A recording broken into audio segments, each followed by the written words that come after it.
zviri sei ndadzoka zvakare nenhau iri kutendera kuti kwatukuita kudai. Fana ndikura nhema nhau iyi yatogwa nematorwa akasiyana-siyana pandaiona uye nekuteerera ndateerera rutatu ru4 ru7 kusati dambudziko rabva papi chee chanyanya kuti nhau yaMambo Dhuts izotirenda like this. Surely what went wrong? What went way? Muona manje panhau iyi popinda equation inoti munhu unonzi Marve ndiye woti ini ndine chigumbu chikuru kwazvo kuti zvokwadi you forget me because you've got new friends. Ndosaka nhasi ndakarepresenta the government for the Mambo Dhuterere hauso mumoko asi ndakanyatsa kuti what exactly transpired uyezve panga pachitaugwa maaudio achitenderera izi iti kuti vanhu pavanga vachihwa vahwa nemumwe mutoo wekuti Mambo Dhuterere deceived munhu unonzi Marve. Number 2, vanhu vachuza kuhwa in that way yekuti Mambo Dhuterere vakaita munyeyo kuna JP. Muona manje oro euzi vanhu they ignored kuti maybe panga pachitaugwa naMambo Dhuterere vanga vasingazvondi kuda vanga vachingotaura in a commentary way yekuti ndiri kugwadziwa kuti mari inenge ichionanga kuti mawaniro anoita chikomana JP unogona kungoenda pastage unoti ho achiita zvake zvaanoita zveshe owana kuti mari inosvika 150,000 rands. So if JahPrayzah is getting such an amount nekungoinda pastage unoita saizvozvo, why can't we also do the same? We can make money using our talent. Ndo mabatira ndatanga kuita pekutanga. Tochibva ipapo toenda panhau yekuti manje ndofunga vanhu futi vazinoti iwo nyangoto lese ukanzwaita commentary yakaita saiyoyo but ka iwa ungati uri kugwadziwa that way dzekuti kugwadziwa ndofunga ndoranyanya kuita kuti vanhu vafunga kuti aiwa iwe Mambo Dhuts hauna kumira zvakanaka. Muona manje asi ndarasi kuti pandahwa inini pekutanga nepechi2 vanga vachitanza kuzama kuti vange vachisapoindi kuti ndofunga kana munhu angosangowana maneja iyoyo uyu kuda maneja uyauya iye Marve uyu ugotosiya zvokugasa vafoni ndofunga vochitanga kuruka mari yavo zvakanaka.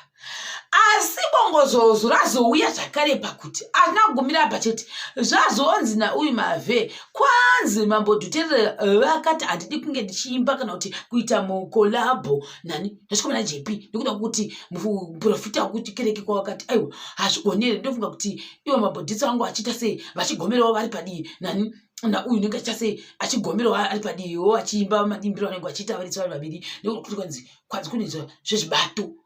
Asi manje mumaaudio ndofunga nescreenshot handina kuwanikwa kuti ringe richitaridzwa kuda richataridzwa tizivi rakataura Mambo Dhuterere vacho kuti ndo zvandakataura kuti uyu unoshandisa zvakati.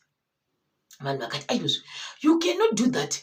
Then Mambo Dhuterere added vakati zvakare tinogona kuita mafollowers tigotodarika futi achikomana JP saka vanhu havana kufara nazvo zvekuti aiyozve mafollower akaona kuzodarika achikomana JP pakuti muona manje I think ndo zvimwe zvinhu zvaita kuti vanhu vanga vachiita se vachigumbuka kuti aiyozve kui munogonyora isei 21 hours ago muchikuza vanhu vakakusimudzai vasanganisira vana chikomana mukoma JP.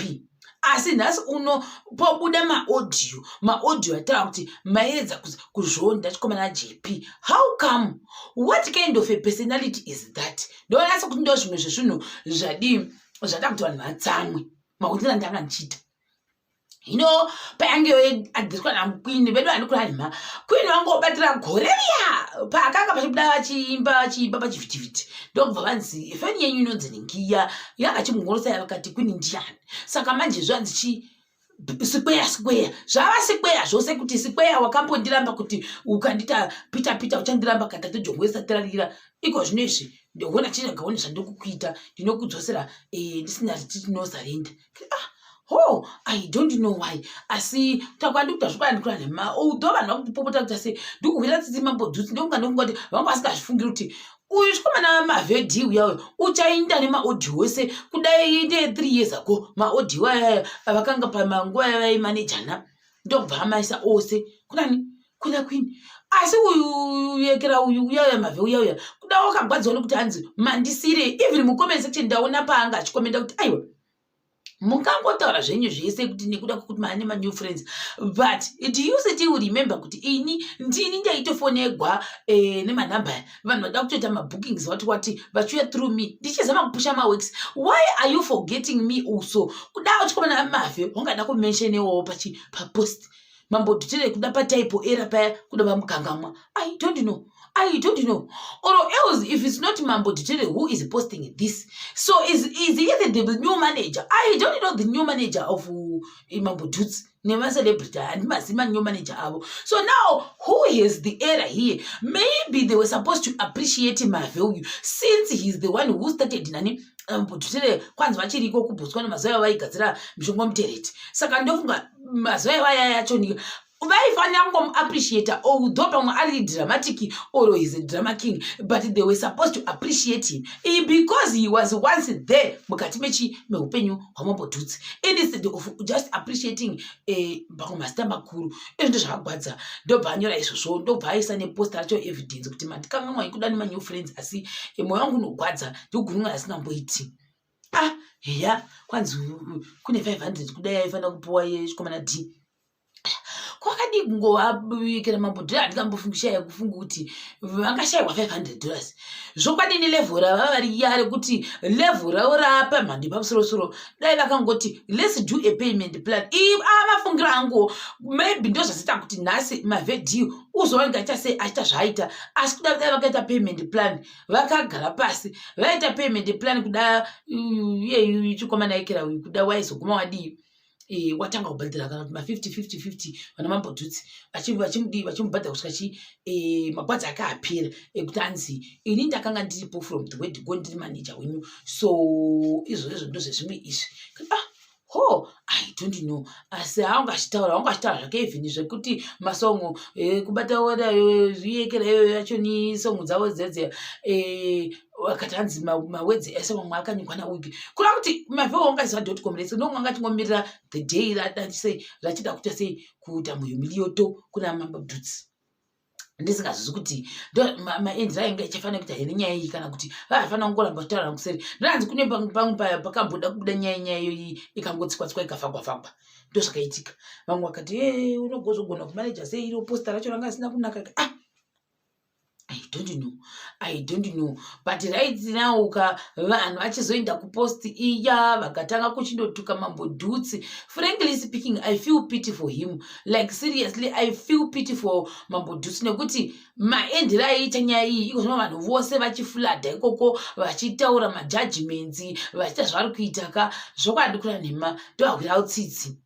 Ndisingazozivi kuti chikomana JP arikuhwawo sei, but anga arespondawo zvake achitenda kuti ndo appreciate nekuti vanga vanyorwa isei naMambo Dhuterere.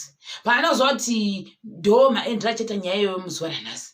Sevarume mina I'm thinking now ndakazvimirira ndakadai pasina kuti hanzi vanhu vari kuti I'm thinking kuti okay, Mambo Dhuterere, yes, my audio, but maybe this was being held as a ransom. Mambo Dhuterere, you never know. In this industry, anything can happen. So now it's out there.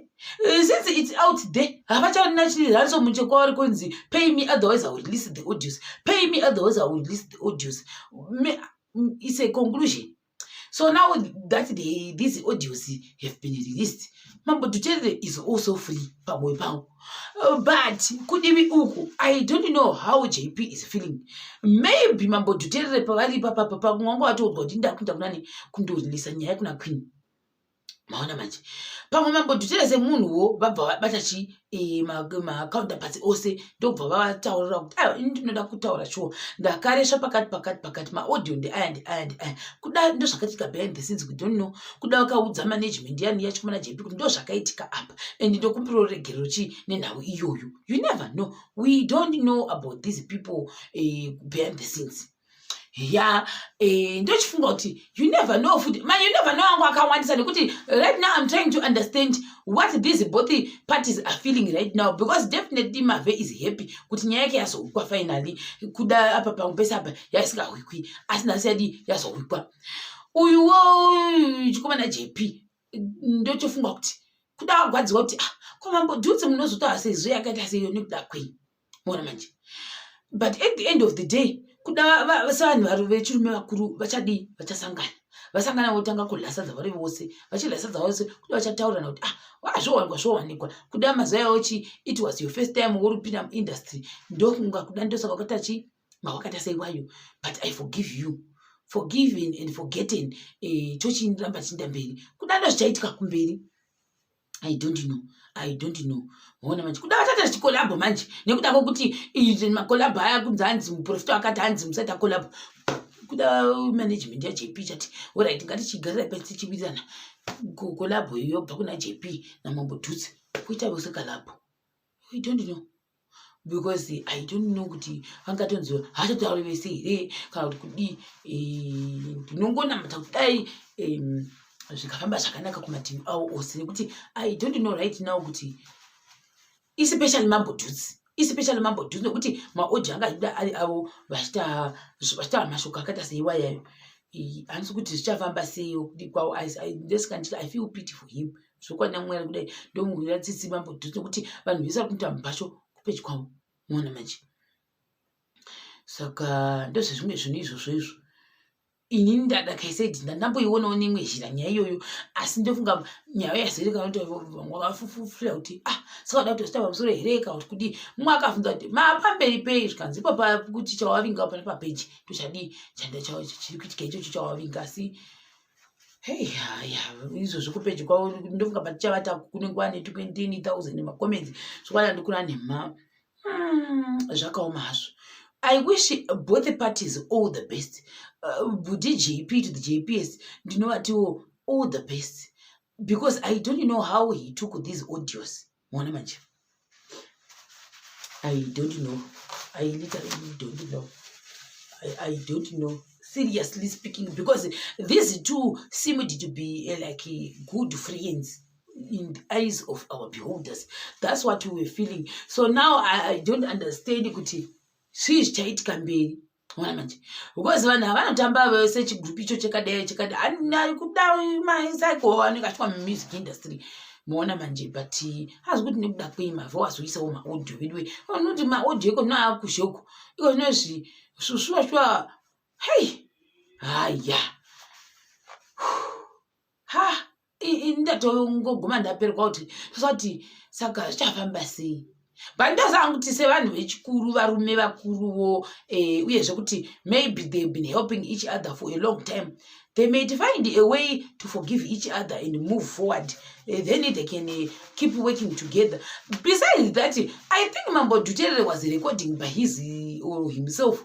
JP to the JVS achitawo zvaanenge achiita. Maona manje. Saka handizozivi kuti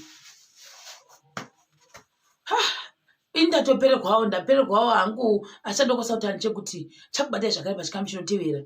All the best to Mambo Dhuterere. All the best to JP to the JPS. That's what I can say. All the best to Marve D. Asince ndainda futi ndambozvikuwa kuti Mambo Dhuterere, this guy Marve D, how did he meet him? Lekuti kusvika vazoagree pakuti he can be his manager. How though? Because he was also complaining kakuti manager, haukangoiti manager wangu shamwari, you are not even doing anything. So uyasvika pakurira kusvika yapera kuti yet you're literally doing nothing kuti ndiwane kana show yekuti ndinge ndichida kundoimba ikoko kuti tisi kunoda kwei vamwe vakatotanga kutoimba kutoti sikweya Marvelous wangu akati hiriya tikati is that the same name rekunzi he is the marvelous, he is the marvelous, he is the Lord. Marvelous. I don't know. Like, seriously speaking, I'm also confused. I'm very, very confused. Mwana manje. But chishuviro changu chokuti vaite move forward. Mambo Dhuterere vachoni voramba vachi kana kuri kuinda kugomo mbonodi voinda kumbonogina kugomo kwavo vodzoka vota lift his spirit high. Vapedza kuita lift his spirit high. Voita move forward vachiti release mamwe songs. The same thing nachikomana JP to the JPS. I pray and I hope kuti he will forgive Mambo Dhuterere nemashoko avakataura mazuva ekutanga inekandima igenesis of the musicology industry.